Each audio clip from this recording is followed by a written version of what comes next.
Hello everyone! Unfortunately, there's not going to be a review or quick look video this week because I'm still testing the Boundary Supply Errant Backpack.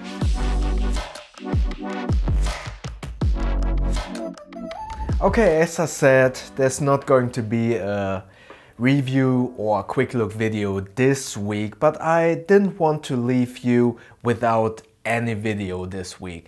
So I'm just gonna do a little rambly video about what's going on at the moment and what's planned for the next few weeks or months. So as I just said, I'm still reviewing the Boundary Supply Errant Backpack. I've been testing it on a motorcycle. This week I'm on a job, so I can test it while I am at work. My first impressions for this bag are that the build quality is great and it's not as spacious as I anticipated. So I don't want to take away too much or spoil anything for the review, but I actually wanted to address I am aware of all, let's say, troubles and comments, talks and stuff like that about the Kickstarter project of this bag. I actually have been reading through all of the comments on the Kickstarter itself, on Facebook. I watched the Facebook live stream. I got some DM messages of people who were frustrated by the Kickstarter process. Long story short, there have been some delays in shipment. That's a very oversimplification of the situation.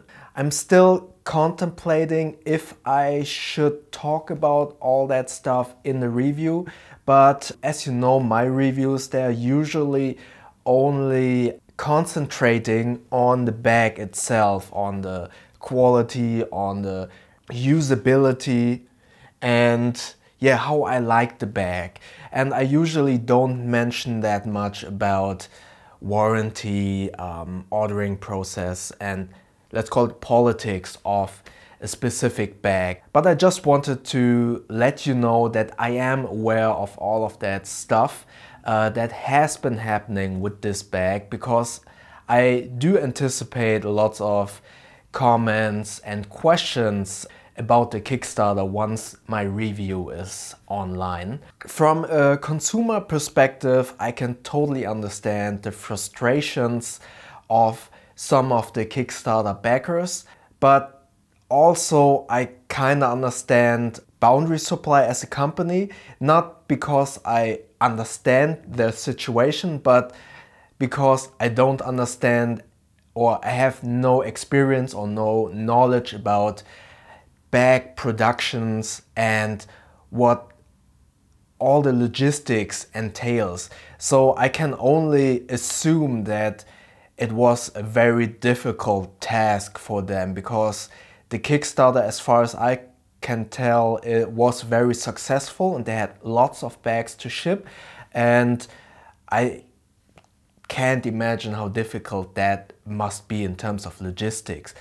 But as I said, from a consumer point of view, I totally get the frustrations, and I read lots of comments. I went through all the Kickstarter comments and I totally get why people are frustrated.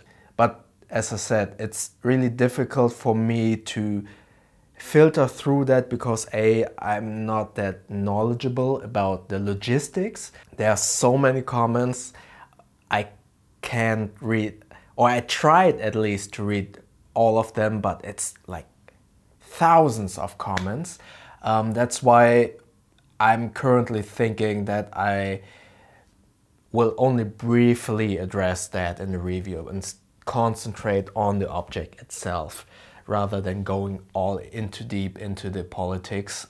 Yeah, that's just something I wanted to address before I go into the review of this bag. Yeah, as I said, I'm still reviewing this, and because I'm basically it feels like I'm the last person who hasn't reviewed this bag. I want to be as thorough as possible. This is a final version of the bag, so it really is going to be a review and not a quick look. I have been testing this bag now for 2 weeks, but this coming week is going to be the testing period where I test that at work and carrying a lot of work-related items. Then I can do my review and my final verdict about this bag.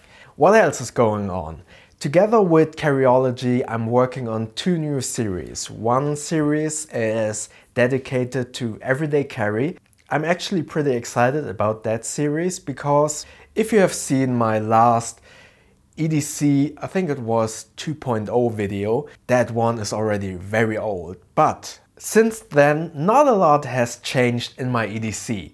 So that is also the reason why there hasn't been any new everyday carry related video. And furthermore, I haven't done any wallet related reviews for 2 reasons. Reason 1 being that wallets are very basic and simple items, so it's hard for me to create a review that is unique and entertaining and doesn't repeat itself all over again. So I kind of stopped doing wallet reviews. And the second reason is, and that's a very annoying reason to be quite honest, is that there are so many rip-off companies that rip off a wallet. For instance, the Secret and the Extra wallet. Those companies rip off those wallets and then steal my review to promote that rip-off wallet. So you basically see my face and my review of the Secret or the Extra wallet, for instance, on an advertisement of a rip-off wallet of that product. And that actually annoyed me quite a lot. Fortunately, many of you have told me about that, because otherwise I probably wouldn't have known about that. And more importantly, the companies, Secret and Extra for instance, know that I didn't endorse that advertisement, which was really important to me because I didn't want anyone to think that I basically promote a counterfeit rip-off item or product. But unfortunately, that's something I have to deal with. The bigger or the more subscribers get to this channel, the more companies start to steal my content, unfortunately. So back to the topic of everyday carry. Those were the 2 reasons why I stopped wallet reviews. But what I plan with Carryology is a different approach to EDC videos, where I basically take my current everyday carry setup and switch it out completely with other items, and then I will test those items for 1 or 2 weeks and see which of those items I like and I will keep in my everyday carry. That's what we plan for that segment. And another thing will be, let's call it news kind of style series, which will be monthly. I'm currently planning the first pilot episode, which takes a little bit longer because I need to plan all those details. It is a new format. I want to have different graphics for it and I have to wait for all the items to arrive. Yeah, those are the 2 new series that I create with Carryology and that I'm really looking forward to. And a couple of other reviews besides the Boundary Supply Errant Backpack. For instance, I have a backpack from Huru. I have the everyday carry backpack from Chrome Industries. You have seen the carry-on backpack from the Modal series. I will test the everyday carry backpack from that series as well. And yeah, there's a lot coming up soon, but I had to work a lot the last 8 weeks to be quite honest. So all the reviews have been a little bit slow. So that's what's going on at the moment with this channel. And last but not least, thank you very much for always watching my videos, subscribing to this channel, subscribing to Instagram, and maybe also supporting me via Patreon. And like always, if you have any more questions, whatever it might be, comment below, and if you enjoyed this video, click the like button. And please feel free to subscribe to my channel and click that little bell icon so you won't miss next videos. Thank you very much.